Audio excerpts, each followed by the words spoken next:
I'm Zig Ziglar, and I'm about to share something that's likely to ruffle quite a few feathers in the financial services sector. But hey, I'm 99 years old. I've been in the investing game for more than 70 years, and I've amassed billions of dollars. At this point, I really don't care about being tactful or diplomatic. So let's get straight to the point. The financial services industry has been deceiving you for decades. They've made you believe that investing is incredibly complicated, extremely tough, and downright risky, so much so that you need a professional to handle your money, implying that you lack the smarts, the knowledge, or the experience to do it yourself. That one falsehood has cost the American public trillions of dollars in needless fees, commissions, and missed opportunities for returns. I'm here to break down exactly how this deception operates, why it's so harmful, and what steps you can take instead. And I've got to give you a heads up. If you're shelling out cash to a financial advisor to handle your investments, what I'm about to share might make you feel pretty uneasy. You're likely going to come to the realization that you've been getting taken advantage of for quite some time, maybe even for years. But that feeling of discomfort is crucial because it's the first step towards seizing control of your financial destiny and actually creating the wealth you're entitled to. Let me kick things off by sharing a personal story that taught me this lesson early on. Back in the 1960s, when I was still practicing law and just beginning to grow my investment portfolio, I had a broker at a big Wall Street firm. This guy was well respected, worked for a reputable company, and came highly recommended by other lawyers I knew. He would call me often with stock tips, suggestions, and ideas about what I should buy or sell. And like most folks, I initially put my trust in him because he seemed to know his stuff. He used a lot of fancy-sounding jargon. He had access to research reports that I didn't have. So I took his advice for about 2 years. I bought what he suggested, sold when he recommended, and paid his commissions on every trade. After those 2 years, you know what happened. My portfolio barely moved. It was up maybe 3 or 4% in total over that time, just keeping up with inflation, definitely lagging behind the overall market. But here's what really opened my eyes. I started figuring out how much I had shelled out in commissions and fees during those 2 years. And when I tallied it all up, I had given this broker over $7,000 in commissions, which was a significant amount back in the 1960s. $7,000 for advice that didn't really bring me any returns, but it sure provided him with a steady income. That's when I realized the core issue with the financial services business model. The misconception isn't that financial advisors are all bad people trying to take your money, although some definitely are. The deception is way more subtle and, as a result, way more harmful.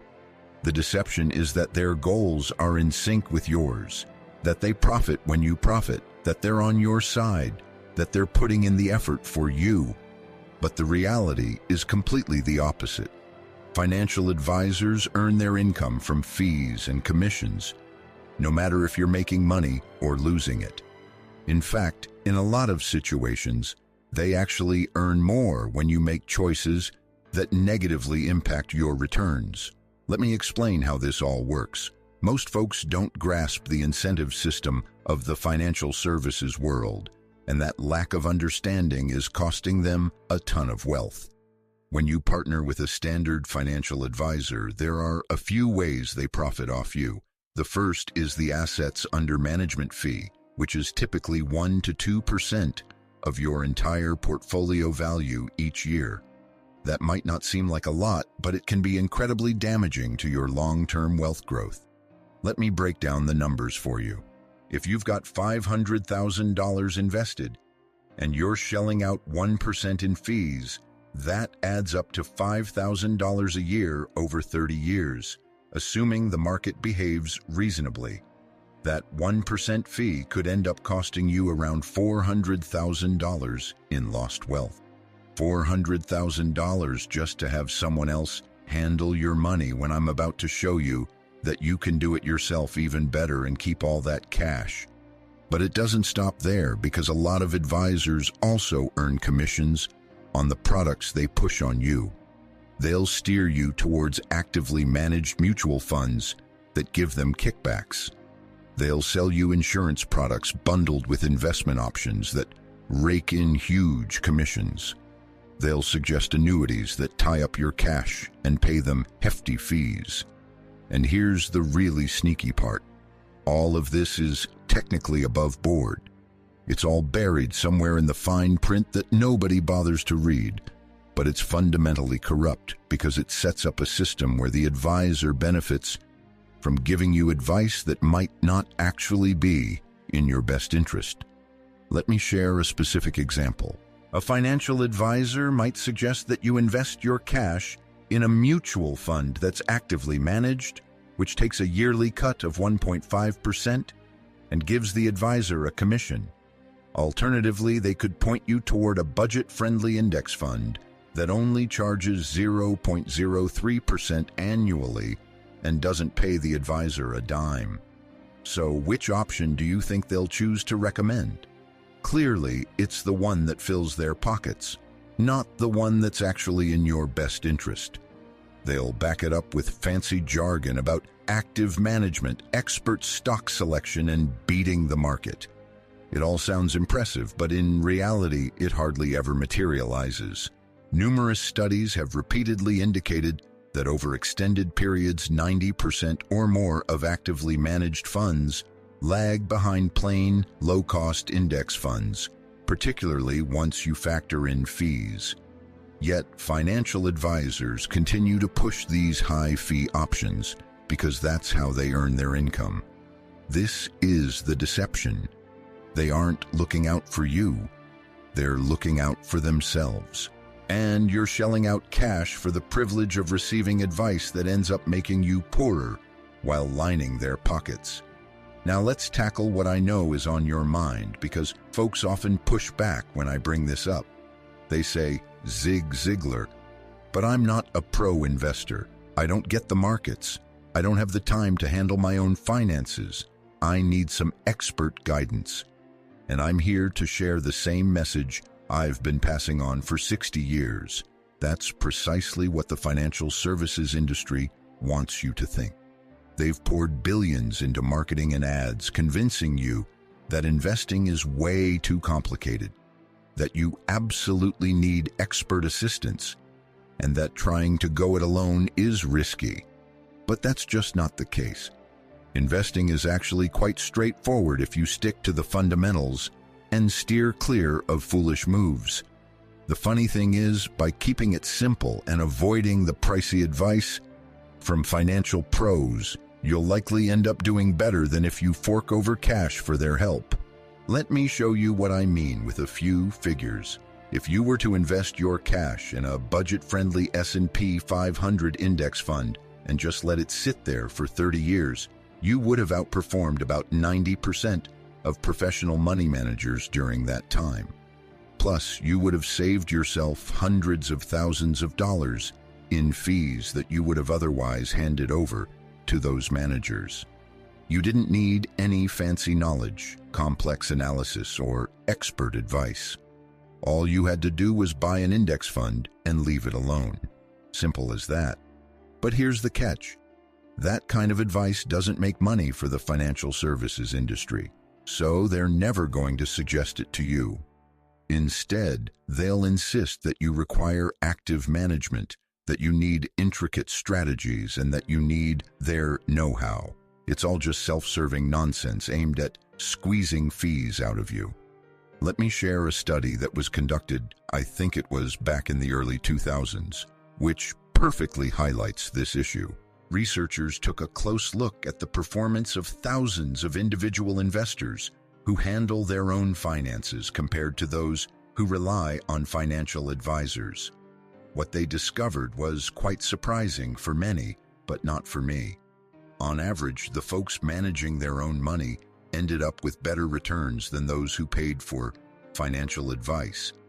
even though the self-directed investors didn't have any formal training or qualifications. How can that be? There are two main reasons. First off, the self-directed investors weren't shelling out 1 to 2% in annual fees, which meant they got to keep more of their profits. Secondly, and this is really important, these investors usually kept things straightforward and didn't trade as often. They invested in index funds or reliable dividend-paying stocks and held on to them. In contrast, the investors with financial advisors were frequently having their portfolios shuffled around, buying and selling, moving funds here and there, which racked up fees, commissions, and taxes, ultimately eating away at their returns. The guidance from professionals can often be worse than having no guidance at all, since it tends to be aimed at racking up fees rather than actually providing returns. This is a little-known truth about the financial services world that hardly anyone wants to discuss. In many situations, you're likely better off figuring things out by yourself instead of shelling out for advice. Now, let me share my perspective on when, if at all, you might really need a financial advisor. I'm not suggesting that no one should ever seek one out. What I'm saying is that 95% of folks don't require one and shouldn't be paying for that service. So, when could you actually gain from professional financial guidance? If you find yourself in a really complicated scenario, if you run several businesses, if your estate planning is intricate and involves trusts and different generations, or if you have tax matters that need advanced planning across various regions, then sure, you might want to consider hiring specialized experts. But keep in mind, I mentioned specialized experts, not just any general financial advisor. You're looking for a tax lawyer to help with tax strategies, and estate planning lawyer for handling your estate, maybe a certified financial planner for particular questions, and you'd prefer to pay them by the hour for their know-how, rather than giving them a slice of your assets to manage. For most folks, your circumstances aren't complicated enough to need all of that.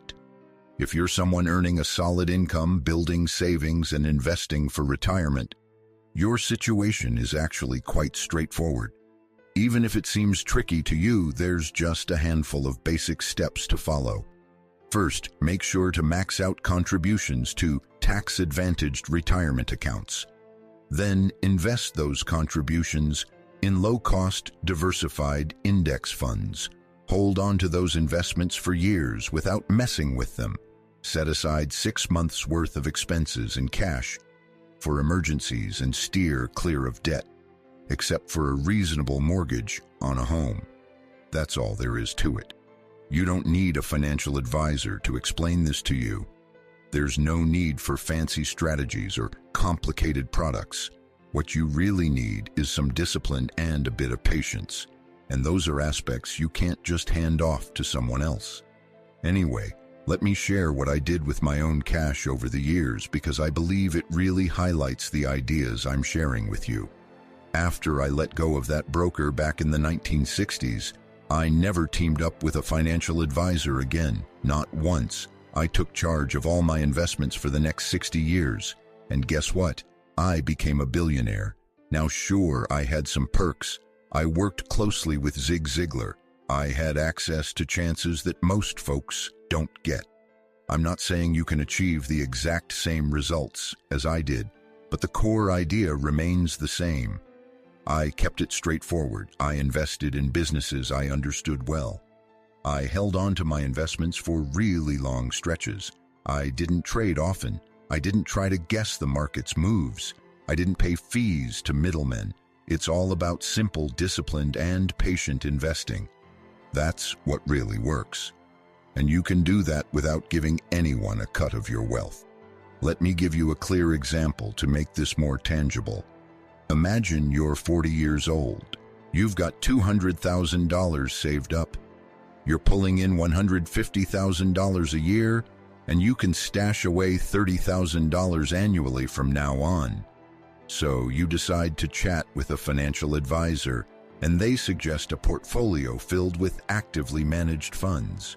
They hit you with a 1% annual management fee, and over the next 25 years until you hit 65, let's say you end up with $2 million. That sounds pretty decent, right?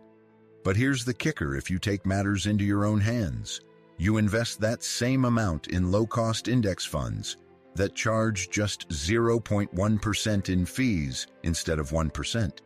Your money grows at the same market rate, but you're pocketing an extra 0.9% each year by skipping the advisor fee for 25 years. That difference means you walk away with around $2.4 million instead of just $2 million. You just scored an extra $400,000 by handling it yourself. That's $400,000 that a financial advisor would have taken from you in fees for advice you didn't really need, and that probably didn't even benefit you. But it gets even worse when you think about what financial advisors usually do with your cash. Since they're not merely charging you fees, they're frequently placing you in investments that also come with hefty charges. So you end up paying a 1% advisory fee on top of 1 to 2% mutual fund fees. And just like that, you're losing 2 to 3% each year to these costs. This is truly damaging to building wealth. I can't emphasize this enough. Fees are the quiet destroyers of wealth. Every percentage point you shell out in fees is a percentage point you're missing out on in returns. Over long stretches of time with compounding, this really adds up. A 2% fee drag over 30 years could cost you around 40% of what your final wealth could have been. You're essentially handing over nearly half of your money to financial middlemen who offer very little in return. It's theft. Legalized theft, but theft all the same. And the financial services sector has done a remarkable job of making this seem normal, convincing folks that it's just part of investing, that everyone deals with these fees, that it's fair. It's not fair at all. It's absolutely ridiculous, and you have every right to be upset about it.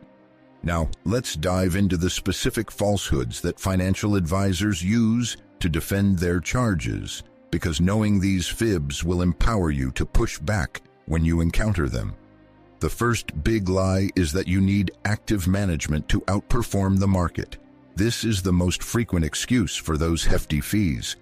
They'll claim that their expert stock selection, their research skills, and their advanced strategies can deliver returns that surpass simple index investing, and that's why their fees are justified. But the evidence clearly indicates that this is untrue. Over any significant time frame, the overwhelming majority of active managers do not outperform the market, especially after accounting for fees. Even among the tiny fraction that manages to beat the market in a particular year, very few can maintain that success over several years. It's pretty much a gamble, and those who do manage to succeed are nearly impossible to spot ahead of time. Paying for active management is essentially shelling out cash for a service that, statistically speaking, doesn't deliver results. It's comparable to visiting a doctor with only a 5% success rate and coughing up top dollar for their treatments. You'd never do that in healthcare, yet folks fall for it with their investments every single day because they've been misled. The second falsehood is that diversifying your investments means you need some fancy portfolio setup. Financial advisors love to buzz about asset allocation, balancing different asset types, correlation coefficients, efficient frontiers, basically a lot of jargon that sounds impressive.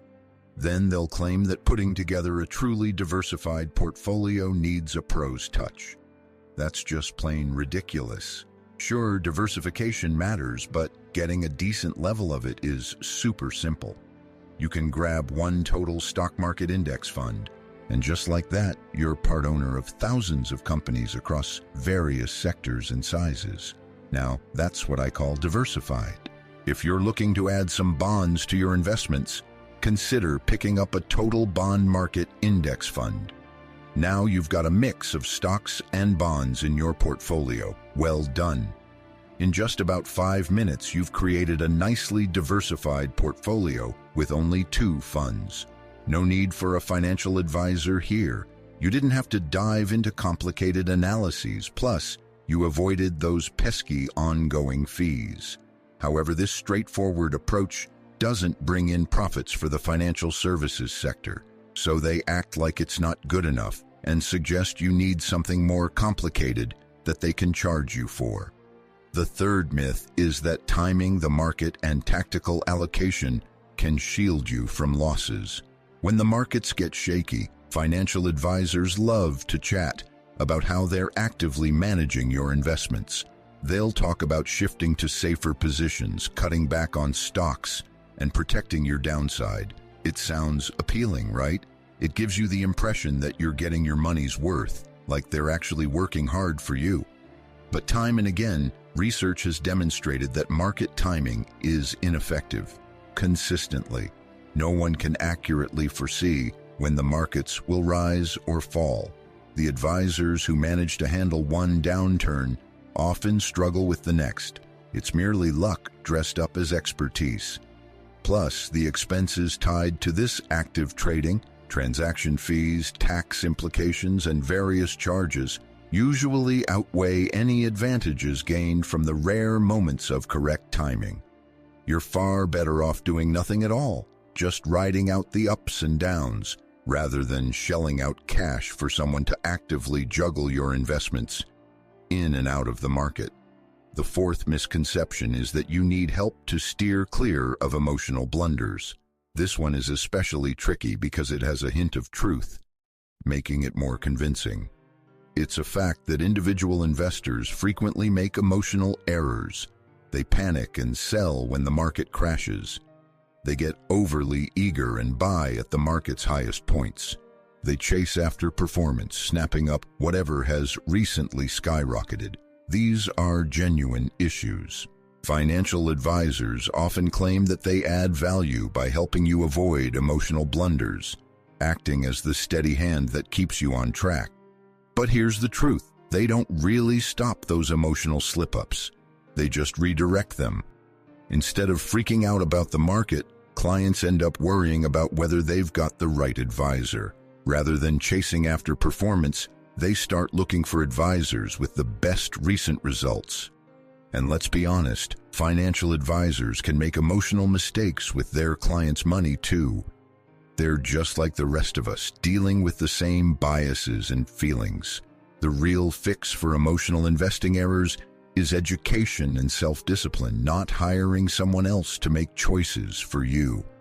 If you grasp the basics of investing, if you're committed to a long-term plan, and if you realize that market ups and downs are just part of the game, you won't need to pay someone to keep you calm.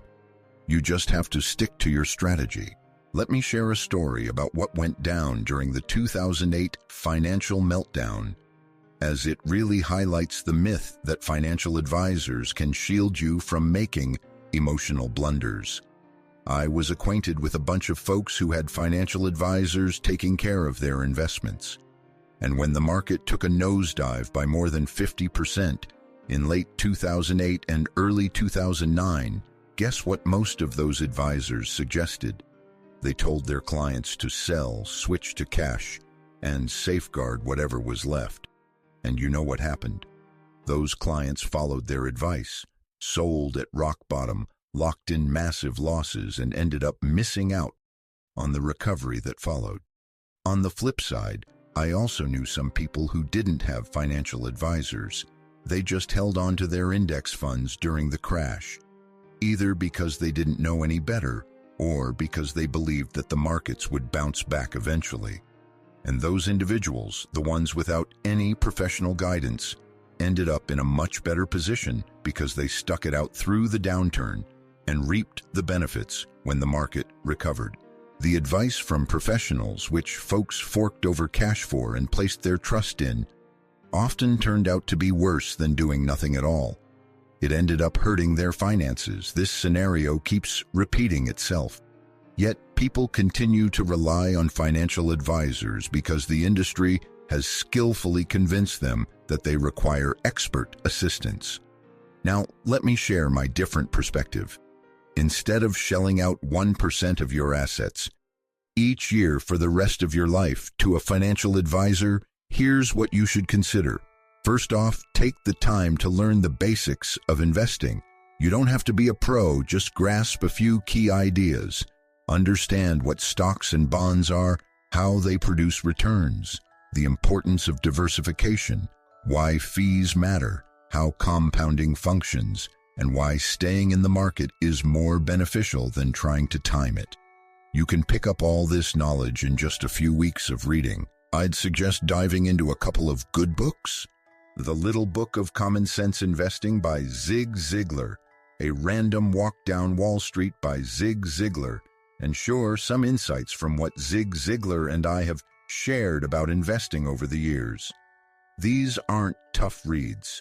They're aimed at everyday folks, and they'll give you all the info you need to invest wisely on your own. Next up, keep your investment approach straightforward. I can't stress this enough.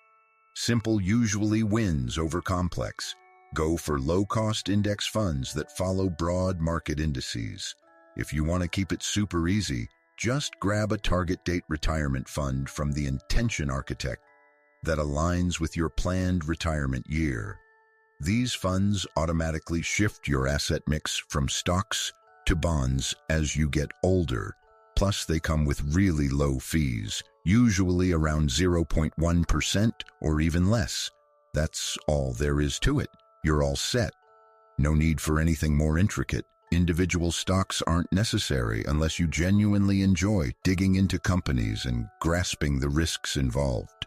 You really don't need to mess around with real estate investment trusts, commodities, or those international small-cap value funds, or any of the other complicated stuff that financial advisors might try to pitch to you.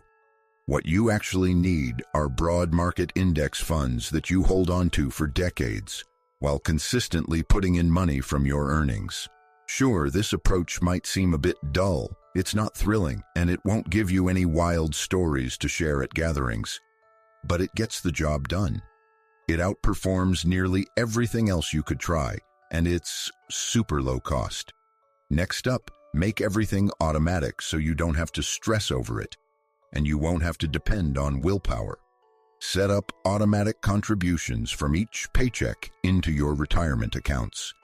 Arrange for those contributions to be automatically invested into your selected index funds. If you have several funds, set up automatic rebalancing once a year. The less you have to think about your investments and the less you need to manage them actively, the better your results will be. Every time you think about your investments, check your account balance, or read a news article about the market, you open the door to making an emotional blunder. So why not automate it? Set it aside and let compound interest work its magic over the years. This is exactly what wealthy folks do, by the way. They establish systems that run on their own, allowing them to concentrate on making more money, building businesses, or enjoying their hobbies instead of fixating on their investment portfolios. Now, if you have particular questions or need assistance with something specific, consider hiring a fee-only financial planner to tackle those inquiries. Pay them by the hour, get your answers, and then move forward. Avoid giving them ongoing control over your finances. Don't pay them a percentage of your assets, and steer clear of getting tied into a long-term advisory relationship. Just pay for the specific advice you need when the time comes and handle everything else on your own. This could set you back a few $100 each year instead of thousands or even tens of thousands in advisory fees. The savings are huge, and the guidance is often more reliable, since the planner doesn't have any reason to push complicated products or strategies that keep racking up fees. They simply respond to your inquiries. You compensate them for their time, and that's all there is to it. You should view professional financial advice as something you purchase when you actually need it, not as a continuous service that you fork over cash for every year, no matter if you're getting any real benefit. Now, let's tackle the question that I know some of you are pondering. Zig Ziglar, if what you're saying holds water, why does the financial advisory sector even exist? If they're not adding value, why do so many smart folks turn to financial advisors? The answer lies in a mix of clever marketing, regulatory influence, and the way people think. The financial services sector pours countless dollars each year into advertising and marketing to persuade you that investing is tricky and intimidating, and that you absolutely need their assistance.